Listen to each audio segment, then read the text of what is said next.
Good morning, everybody. Welcome to AIDC 21, the Accessible and Inclusive Design Conference, hosted by the Training, Learning, and Development community. Thanks for registering and joining us today. We have got a really incredible day of speakers and conversations with accessibility and inclusion experts. Really happy about the attendance. We've got close to 900 people registered for this event. Honestly, when I had first considered putting this one together, I thought we might get a couple hundred folks, but yeah, almost 900 is really incredible. So I am totally encouraged by that number and so glad that so many of you are wanting to learn more about this topic and are willing to make yourself smarter. So yeah. Thanks for joining us today. Before we get going, I wanted just to mention a couple of things, a little sort of some housekeeping. I wanted to let you know about the lounge area with the virtual tables. I have 4 tables in there. There are 8 seats per table where you can go in and have conversations with other professionals that are attending this event. Each of those tables will have hosts at different times, and if you look in the event feed, you'll see that I've pinned to the top of the feed a schedule for what who's going to be hosting and what the topics are. So feel free to take a look at that. See if you want to jump into any of those conversations, we would love it. The Training, Learning, and Development community is all about using each other as resources. So that's a big deal. I also wanted to thank all of the speakers that are here today that are participating in this event. You know, it's a free event. They're all doing this for free. I am really grateful for their participation. It's been amazing putting this one together. Also, the advisory team, especially like Kayleen Holt and Jane Davids for helping put this event together. They've been incredible help. And then lastly, we've got 2 interpreters that are going to be in every session today. And Kayleen and Scissortail Creative Services she sponsored their participation. Yes, thank you so much for the little heart emojis there. And I'm really glad that Rebecca and Amber are here with us today. And then lastly, just the sponsors that have helped support this event. We've got Diane Elkins from Artisan Learning, the Unite Design Lab from University of North Florida, ePebble Pro and Judy Katz, and yeah, I'm missing one more. Who am I missing? Well, that's what I've got for now. So with that, I'm going to go ahead and let Sheri Byrne-Haber take over the mic. Sheri is an author, an accessibility architect. She's got a great presentation for all of you. And with that, please enjoy your day. Well, thank you, Luis. I appreciate the invitation to come give a keynote discussion today about, just the answer to the most basic question in the world: why accessibility? So first of all, a little bit about who I am. Visual description: I am a 6-foot-tall white woman with short brown hair. I use a wheelchair to get around longer distances. I wear bifocals, and I have an insulin pump. So if you see me looking down, I'm not looking at my phone. It's my insulin pump trying to keep me alive. How did I get into accessibility? Well, you hear that I'm a type 1 diabetic and a wheelchair user from, going way back, and you might think automatically, well, hey, of course that's why she's in accessibility. She's disabled. I actually got into accessibility because I have a deaf daughter, and I saw just basically what my daughter was going through. And, being in a wheelchair blocks you from things. Being deaf blocks you from people. And so I saw the impact of that firsthand. I have degrees in computer science, law, and business. So I was a lawyer. I was an advocate for the deaf for 9 years. And I've been working in accessibility for 9 years. I founded the VMware Accessibility Program. I'm also the co-leader of the Disability at VMware Employee Resource Group. As Luis mentioned, I've authored a book on accessibility, which is available for free. And that link is at the end of this presentation. So what are we going to be talking about today? 4 basic breakdowns. Who needs accessibility?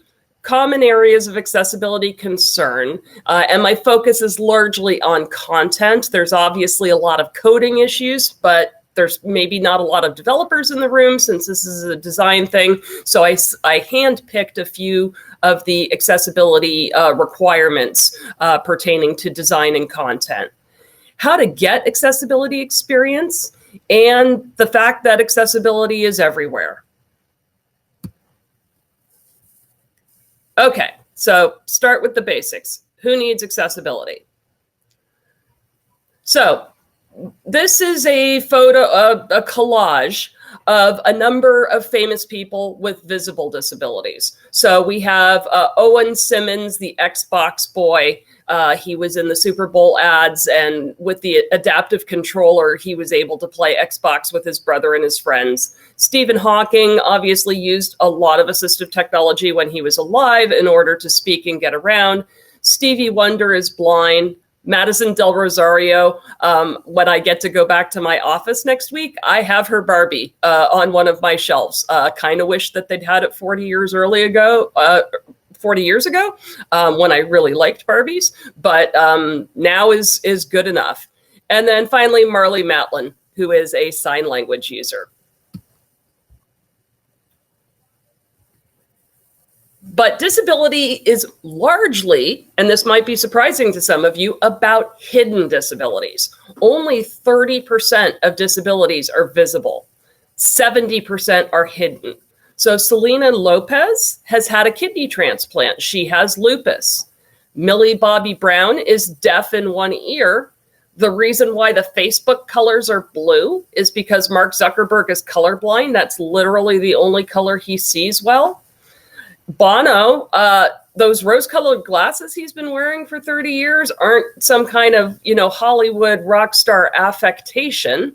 It's because he has glaucoma and he sees better through those glasses. It cuts the halos around bright things. Doesn't work quite as well for me. I have glaucoma as well, but more power to him. But he hid that fact until he got into a serious cycling crash in Central Park a few years ago. And then finally, Prince, Elton John, and Lil Wayne all have epilepsy. So when you're designing to be inclusive and when you're designing for accessibility, you need to think about all of these disabilities, not just the ones that are obvious. But there are other forms of disability as well.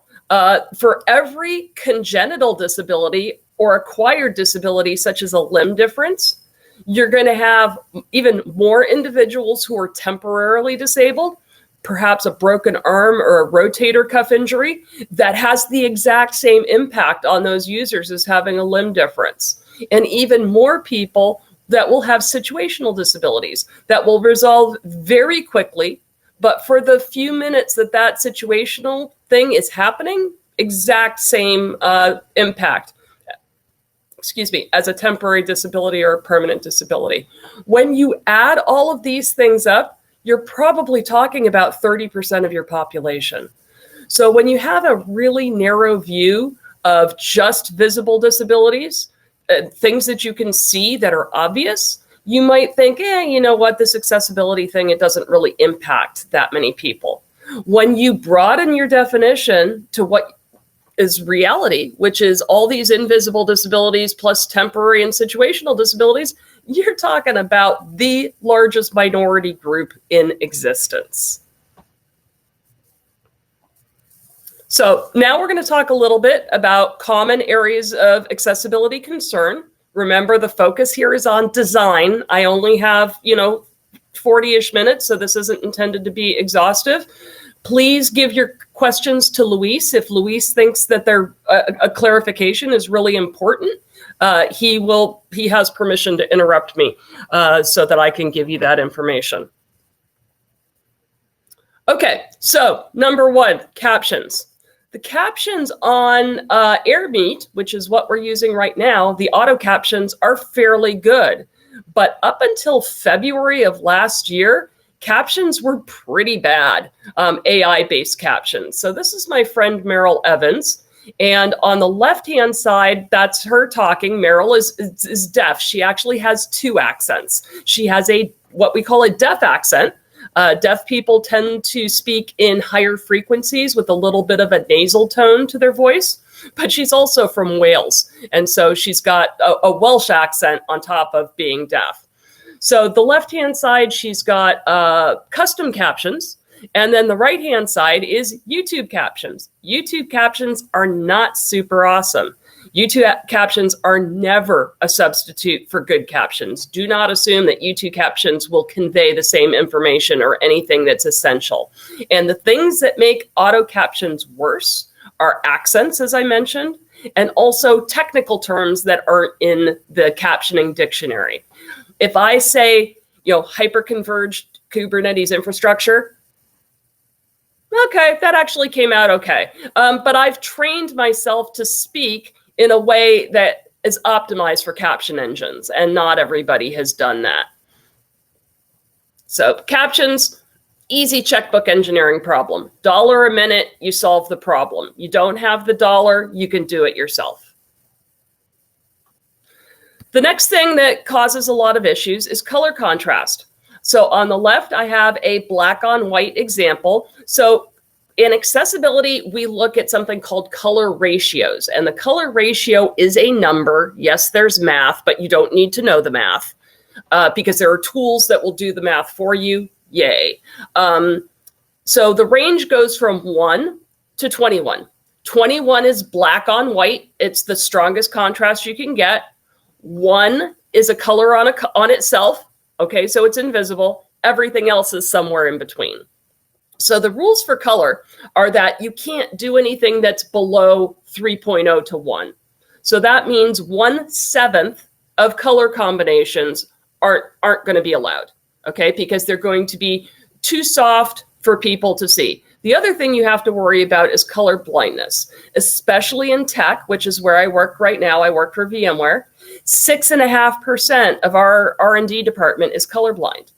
The rate in the general population is about 4.25% of the entire population is colorblind, but it's 8% of men and only 0.5% of women.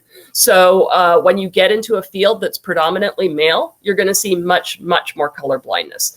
So in addition to color contrast, you have to do this, which is to make sure that you don't use red and green together. Without other indicators conveying what red means and what green means. So this is a famous football game. The NFL wanted to try to drum up more sales of jerseys about 4 years ago.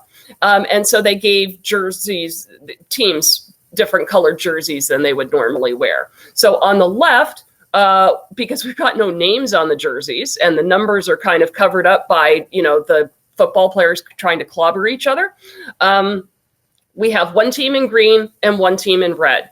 And on the right, we have what the teams look like to somebody who's colorblind. Okay, guess who the majority of the NFL population is? Men. Women watch the NFL too, but it is, probably 3/4 men. So this was widely made fun of, became an early meme 4 years ago. So think about contrast and think about your use of red and green. Don't use red and green together. Don't use red and green on dark backgrounds. Okay, magnification. I am a magnification user because I have glaucoma. But if you embed text in an image, you're creating a problem for magnification users. Because what happens when you magnify that text, the text is no longer text. The text has become pixels, and pixels do this thing called pixelating, and pixelating means they get blurry. So if I've got a day where I've got 13 30-minute meetings and all of them do something like this, where text has been embedded in an image, believe me, I've got a headache by the end of the day. So use live text whenever possible, because when somebody magnifies live text, the fonts dynamically shift and the edges still are clear and crisp. There are accessibility needs that are specific to dyslexia. So you can see that the arrows are pointing to what we call rivers of white space. If you write justify text, you will get those awkward places where it can't really cram another word in at the end of the sentence, so it does this weird spacing thing. And the rivers of text make it very difficult for people with dyslexia to decode, which is dyslexic for read. So they don't know it's difficult for them to pick up where the line restarts after that particular chunk of white space shows up. So don't write justify is the answer. No matter how pretty it looks to people without disabilities, you're really creating an issue for people with dyslexia. And that is maybe 5 to 7% of the general population. But then you look at things like quick service restaurants, fast, which is a nice name for fast food. The dyslexia rate there is 25%. And in prison, the learning difference rate, which includes dyslexia, is up to 40%. So, that's a whole nother talk about how lack of accommodating disabilities forecloses people's education options, which then leads them to either low-cost jobs or even crime. I got a whole hour just on that, but you really do want to make sure that you don't do right justification. Try to make things as easy as possible for people with dyslexia to read. Okay, another thing that you have to do in all of your presentations and text and websites is to provide text alternatives to visuals. So context is really, really important. All of these descriptions that I put in this slide, and I'll read them out. So dog on beach, dog wearing sunglasses on beach, dog wearing sunglasses in hammock on beach, Jack Russell Terrier wearing sunglasses in hammock on beach, okay? And then the final option, nothing. It's just there to be pretty. It doesn't convey any information, okay? All of these are right. What you have to do is you have to look at the text that's associated with the picture and pick the right level of detail to go with that text. If the information's already in the text, it's just the picture's just there to be pretty. You flag the image as decorative, and then the screen reader, which is the thing that somebody with a print disability uses to read text out loud, will skip over that image. It'll pretend it's not even there. But the important thing to remember is you want to use the shortest amount of text possible to convey the right level of detail. It takes about 3 to 5 times as long for a person using a screen reader to process a page of text as it does for somebody who's reading visually. So a lot of things in the field of accessibility, more on the coding side than on the content side, but just so you know, are about creating shortcuts so that people who use screen readers and other assistive technology can get through the workflow just as fast as somebody without a disability can. Okay, so now we're going to talk a little bit about how to gain experience in accessibility. Some of these, I recognize when I started to get into accessibility, I was a single mom. I did not have a lot of free funds to go out and pay for, expensive certifications and accessibility conferences. So each one of these recommendations either has a free alternative or has a, well, this is really good, but this is how much it costs. Okay, I love accessibility meetups. They have them everywhere, and since the pandemic has started, all of them are virtual. I believe all of them will stay virtual going forward, or at least hybrid, where they've got an in-person group, but they also have a group online. A lot of people with disabilities are still wearing masks, especially people with comprised autoimmune systems. They even if they're fully vaccinated, they don't go out without a mask just because the Delta variant is so risky to us. The rate of death for people with disabilities is between 2.5 and 8 times the death of people without disabilities who have COVID. It really is quite serious. So meetups are great. Meetups near large cities attract a lot of people. There's a Silicon Valley meetup. There's a Miami meetup. There's a Chicago meetup. I've spoken at all of them. They're all awesome. There's a New York City meetup. It's actually run by somebody who's moved to Japan, but it's still a New York City meetup. They are outstanding network opportunities. Usually people will be talking about accessibility jobs that they know that are open. In addition to getting, the standard 45-minute, this cool thing about accessibility lecture. Meetups on universal design or user experience can be just as valuable as accessibility specific meetups because, they're not the same thing, but there's, the Venn diagram is very crowded. There's a lot of overlap between the two. And if there's a topic that you really want to hear about, but the time zone doesn't work for you, just reach out to the person who owns the meetup and ask them if it's being recorded. Quite frequently they are. The second way that I recommend people get more in-depth knowledge about accessibility is webinars. Now, you have to keep in mind that a lot of the webinars are about selling accessibility services and tools, okay? So they might be talking about litigation in the accessibility industry, or they might be talking about the use of AI in accessibility.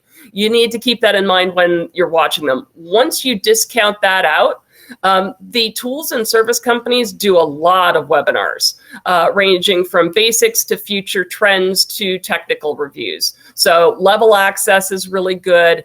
DQ and 3Play Media are really good, and they're 100% free.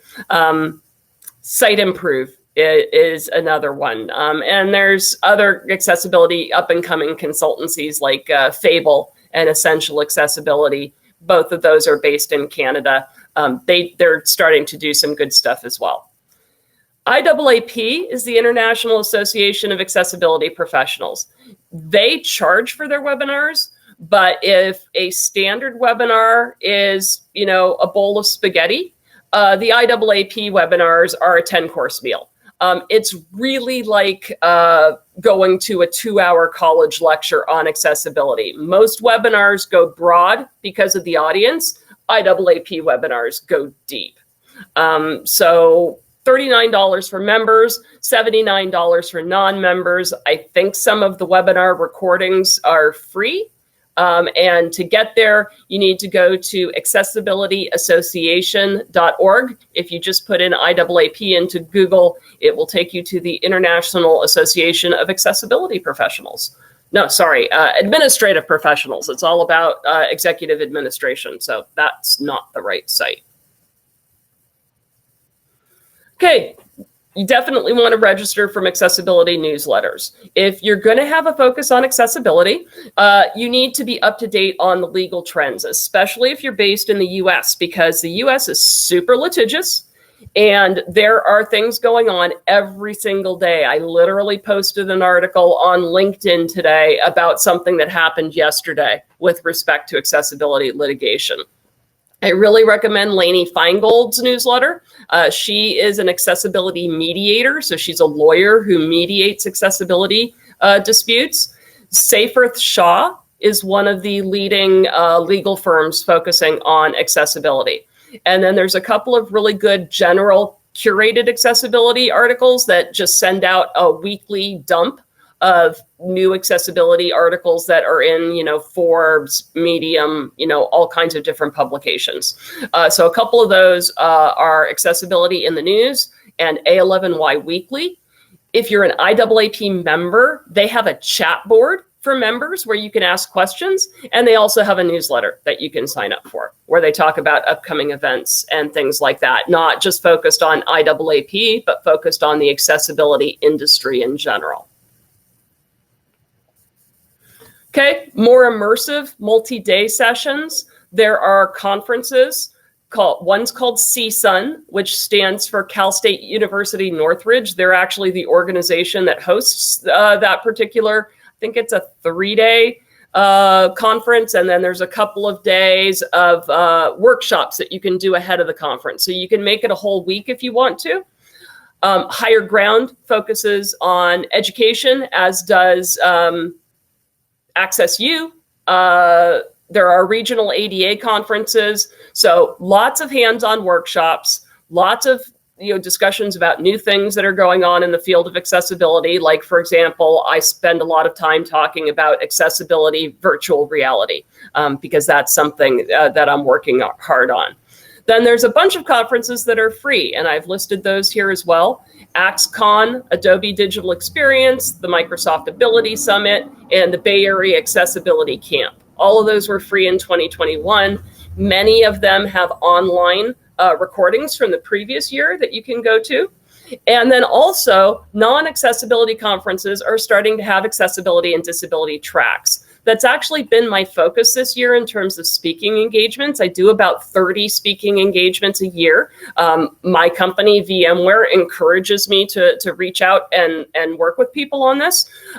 When you go to an accessibility conference and you give a talk, you're talking to people who are already converted to the gospel of accessibility. They are believers, so you don't get more believers. When you go to, Grace Hopper, for example, or UX Anywhere, you're talking to the non-believers, and you can convert them. I'm all about converting, so that's why this year I've been focusing largely on non-accessibility conferences.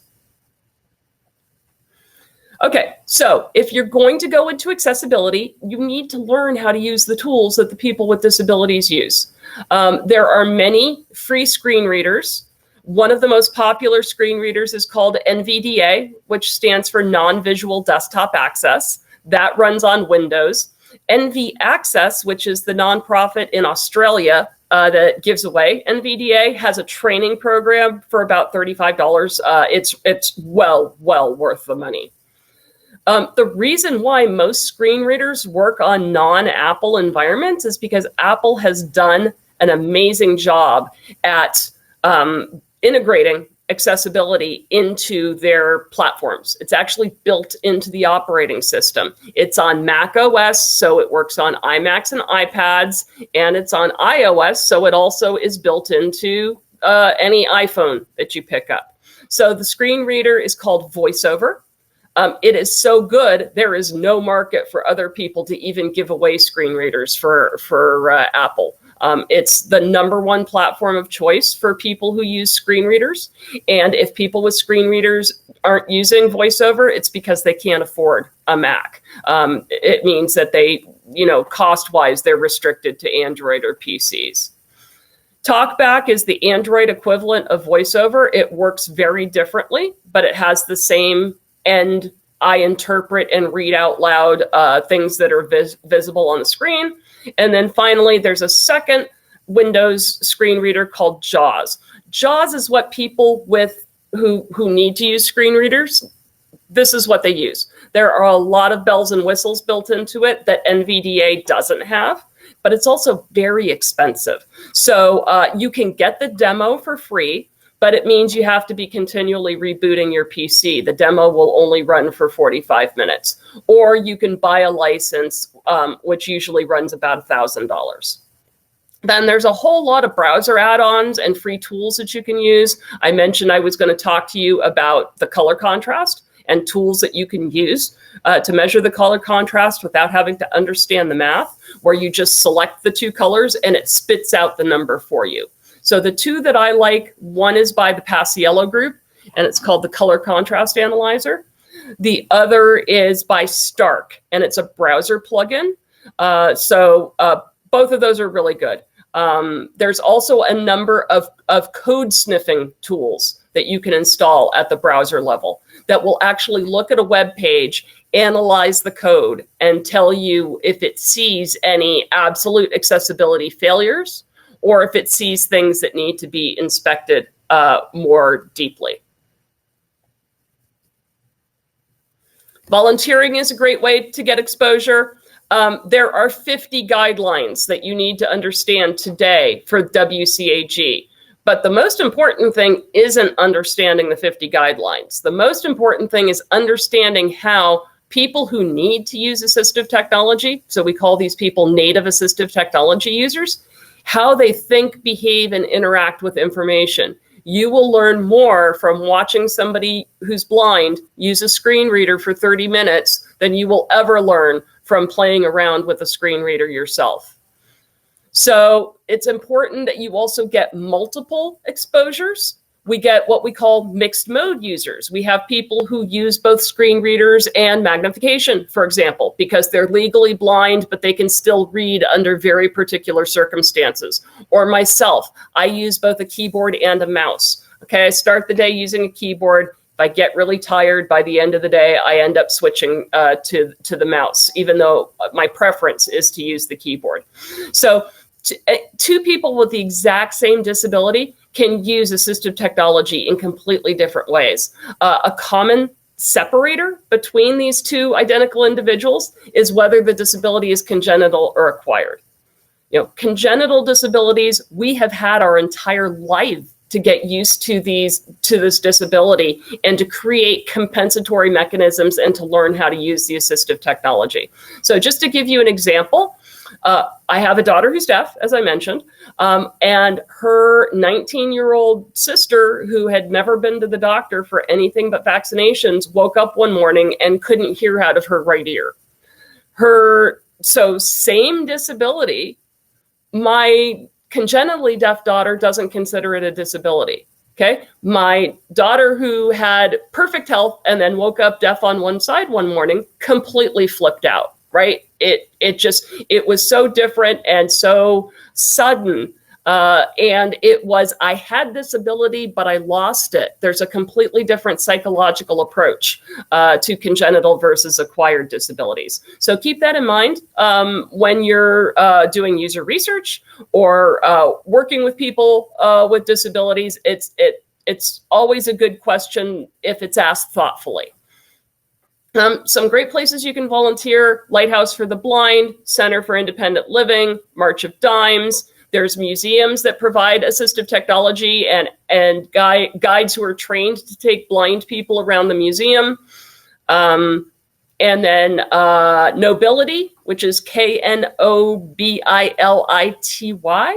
They run Access U, so the link for Access U will take you to the right place.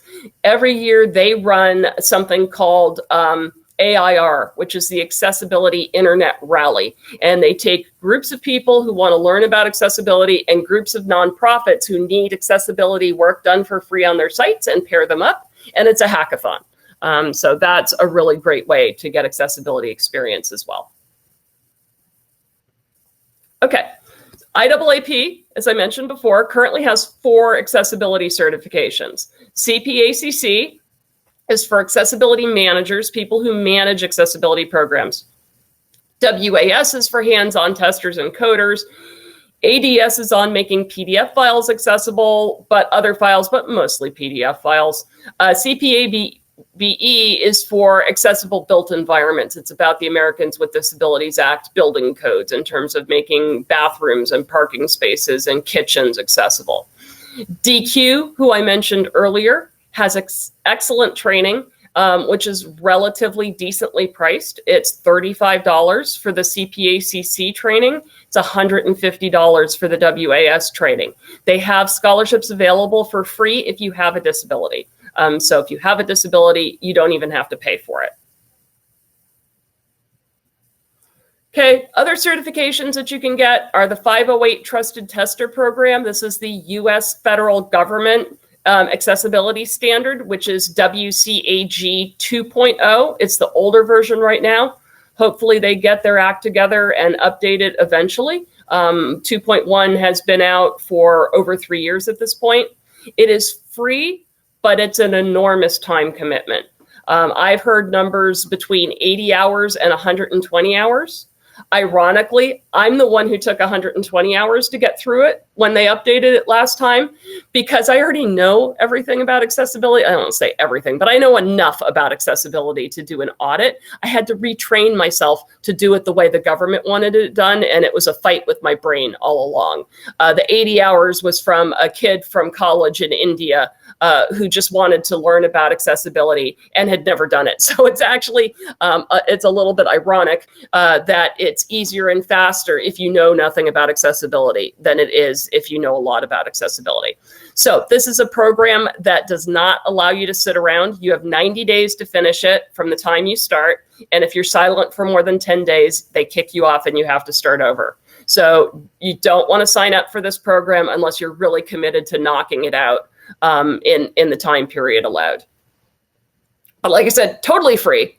And the nice thing about this program is when people overseas have this certification, so let's say you're in a position where you're acquiring consulting services overseas, having this certification tells you, okay, even though this person is in India or Poland or France or wherever they are, they understand the US laws, because the US laws about accessibility are not the same as the laws overseas. They're all based on the same standard, but they're different versions of the standard, and they're implemented under different conditions. So this is a great hallmark, let's just say, of the fact that somebody overseas really does understand US accessibility. Okay, so accessibility is everywhere. Accessibility is a team sport. Why is accessibility in demand? There's a high level of demand. There's an incredible amount of job security. Accessibility requirements are only getting stricter. They're not getting lower. It's a reasonable amount of pay. Does not require a college degree. All those things that I just identified above, you could pass the certification exams within a year if you were studying accessibility part-time on your own. You know, the greatest thing about my job is I wake up every morning and go, yay, I can improve somebody's life today. Okay, so psychologically, accessibility is a great job. Even the boring parts of it can still lead to better lives for people. They can lead to jobs for people. You know, I know people who were turned down for jobs because they could not use Atlassian's tool called Jira. Right now through VMware, because we're an Atlassian customer, we are working with Jira to make it more accessible. Okay, people will be able to get jobs as a result of that. People will be able to get off of social services because of that. Okay, that's what motivates me to wake up in the morning and do my work, you know, that and coffee. Having a disability is helpful. If you're in accessibility, about 30% of people in the accessibility field have disabilities, but it's not required. You can simulate disabilities, okay? Like I can use 6 different screen readers, okay? But I have to know how blind people use those screen readers to test with them effectively. And it is possible to do this work while holding down a different job. I know because I did it. So yeah, it's definitely a good career choice. As I mentioned, team sport. Accessibility comes into every single aspect of any organization. You know, companies or organizations, I'll say, because some of you may be from educational institutions or the government, communications have to be accessible. You have to have training programs to teach people how to do accessibility for development, for documentation, how to support disabled customers when they call and they need help with something and they're using a screen reader. The entire ICT, which is just the government term in the US for tech, development lifecycle has to be accessible. HR needs to change its procedures. They need to know how to onboard somebody who has a disability. They need to have classes on how to interview people with disabilities. You are not going to get a firm handshake and eye contact from somebody who's neurodiverse. That's just not part of the equation. So you need to understand that you shouldn't be measuring people you interview based on that. That's discriminatory, and personnel has to deal with making sure that all the hiring managers and interviewers know that. It's really important, if you want to promote an inclusive environment at your company, to have procurement only buy accessible tools. We've just gone through that exercise at VMware. 85% of our tools at our first measurement were not accessible. Okay, that creates a significant problem for employees with disabilities. It's a barrier for the employees you've got. It's a barrier for people that you're interviewing because they're like, these guys don't take accessibility seriously. Look at the tools that they're using. So we have switched over to procuring only accessible tools with a very stringent exceptions process. And now we're working with the vendors to fix the 85% that we own that aren't accessible, to make it easier for people with disabilities to freely interact with these tools, just as if they were any other employee. And then finally, you've got to have an inclusive culture. You've got to have somebody at the top saying, this is important to me. If you're measuring people on delivering software or delivering services, guess what? they're going to deliver those software and services, but it might not be accessible. If you're measuring people on whether they're delivering accessible software and services, guess what? It's going to be accessible, because people get bonus based on that. They have OKRs, objectives, and key results based on that. People do what they're rewarded to do. So you need to make sure that the culture rewards accessibility. So if you're in any one of these roles, you're going to be able to add accessibility into your repertoire and make your expertise more valuable. It's not just for people who interact with the government. Lots of large companies in the US have voluntarily adopted the government standards. So United Airlines, Bank of America, Microsoft, and now VMware, we have voluntarily adopted Section 508 as part of our standards. We ask about this before we buy things. So it's, people think sometimes accessibility, oh, that's just a government thing. Your next speaker may be talking about that when she talks about accessibility myths. If she doesn't, I'll just add this one in here. It's not just about colleges and hospitals and government anymore. It's much, much, much broader. So just to recap a little bit before we start to get into questions, because I think I'm good for time. Accessibility is a great skill to add to your current career. It can become a new career. You can add extra depth to your current job by adding accessibility.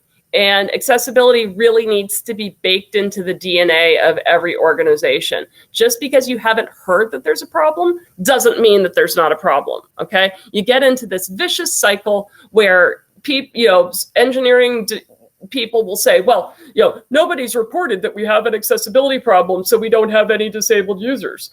Got to flip the narrative on that. You don't have disabled users because you're not accessible. If they can't even get into the door, they're not going to complain. They're just going to move to an accessible competitor. So thank you for listening. And Luis, do we want to talk about Q&A? Can you pick up maybe some of the... Sorry. There we go. Okay. Yeah, let me grab some questions from the QA for you. Sheri, thanks for doing this. This is a fantastic presentation. Gosh, that was a lot of information. It is the proverbial fire hose, which is why I'm hoping that you'll post the deck afterwards. And if for some reason people don't, they can reach out to me. I'm happy to provide it. I'm not one of those people who go, no, my intellectual property. Thanks for that, Sheri. And that is actually one of the questions. Someone did ask if the deck was going to be available afterwards. So there you go. And also, everyone, recordings for today, they're all going to be available afterwards. I'll send out a link to all of the recordings after the event completes. I just have to format and check stuff. All right. So let's see. Looks like Anuradha is asking if there are any online resource. Any online resources where we can test our e-learning or the resources we use in them to check if they are accessible in some of these respects. I know you discussed some of that already in your PowerPoint, but is there any? Yeah, no, that's okay. I'm happy to address that in more depth since that's interesting to somebody. So Microsoft and Adobe both have accessibility checkers built into their products. So the first thing that you need to do is you need to run that accessibility checker and fix all the things that the accessibility checker says is wrong. Then usually what I do is I export the PDF into SCORM, and then I input the SCORM into Moodle or Hive or whatever Sakai is another good one, whatever learning management system that you happen to be using. You also need to make sure that you don't add stuff on the SCORM side that make it inaccessible. So for example, something that people are notorious for doing is having hotspots. So you've got this great big fat image, and then you've got these little things, 1, 2, 3, 4, 5, and the person's supposed to click on those, and then something pops up. It helps keep people engaged. The problem is those aren't accessible to people who are blind, because the LMS tools don't expose the hotspots to the screen readers or to the keyboard for use. So what we've done at VMware, we did it in stages. We're kind of like the Titanic. I mean, for those of you who haven't heard of VMware before, I like to describe it as the largest software company you've never heard of. We have 34,000 employees, closer to 65,000 when you include subcontractors. We are currently a subsidiary of Dell, and we're in 498 of the Fortune 500. So very, very, very big company. So we move slowly, was my point. So we took the training. We then created two trainings, the accessible version and the inaccessible version, where the very first screen people would choose which one we wanted. And then for the next iteration of the training, we actually built only one training that was accessible. And I think that leads to the next question, which I'd like to take from Kayleen, about can I mention the problems with the quick fix overlays? Oh my God, where do I start? That's another conversation that's entirely an hour. If you, there's a program I did in April with the University of Oklahoma called Why Overlays Won't Fix Your Accessibility Problem. And that's an entire hour on that topic. The short version is only 35% of those 50 WCAG guidelines that we talked about can be detected in an automated manner. Okay, 65% of them have to be inspected manually. Well, guess what? If you can't detect them, you can't fix them. So for starters, when you look at it through that point of view, which is, absolutely indisputable, except of course the overlay companies try to dispute it, 2/3 of your accessibility issues aren't going to be fixable by the overlay. Okay, I have not seen a single site yet that uses an overlay that passes WCAG 2.0 review. Okay, it is disrespectful to people with disabilities. We have highly tuned assistive technology. I have a friend with a USB Braille note taker, and his speech rate set at 325%. Okay, that's how he interacts. He can do a Google query faster than I can. But if you take that technology out of his hands and go, here, use this tool instead, and oh, by the way, it's only going to solve 1/3 of your problems, okay, you just created a barrier for him, because you're saying that your solution that you did for him without him is better than his solution. And guess what? It's not. So, yeah, I'm very, very, very anti-overlay. I'm not going to name names because that will get me a nasty letter from their legal department. I know people who have received those. So if you go to a website called overlayfactsheet.com, there is all the articles about the overlays and all the people. There's more than 500 people now who've signed on to that website saying, I will not support overlays under any circumstances. So Wow. Thanks for that question. Yeah. Because people think, oh yeah, I can just pay $500 a year and I'm good. Okay, because that's what they're selling, right? Don't drink the Kool-Aid. Sheri, thanks so much for that. I have to wrap it up. We've got to take a break. We have a next session starting in about 15 minutes. Thank you so much. I'm more than welcome to connect with people online. If I didn't get to your questions, apologies. And for the book, it is at accessibility.uxdesign.cc, and it's called Giving a Damn About Accessibility. Excellent book. I read it in one evening. It's absolutely fantastic. I'm a big fan, Sheri. Thank you so much for sharing this time with us today. I think we'll see you later on in the panel as well. You will. And so I'm looking forward to that, to seeing you at the end of the day. Everyone, thanks a lot. I also want to give a shout out to the interpreters because, oh my gosh, there's been a lot of information and they've been busy. So yes, absolutely incredible. All right, I'm going to go ahead and end the session. Everyone, feel free. Please take a break. Please take a break. Jump into a virtual table if you'd like, but then we'll be starting with Susie Miller soon. All right. Bye, everyone. Susie Miller soon. All right. Bye, everyone.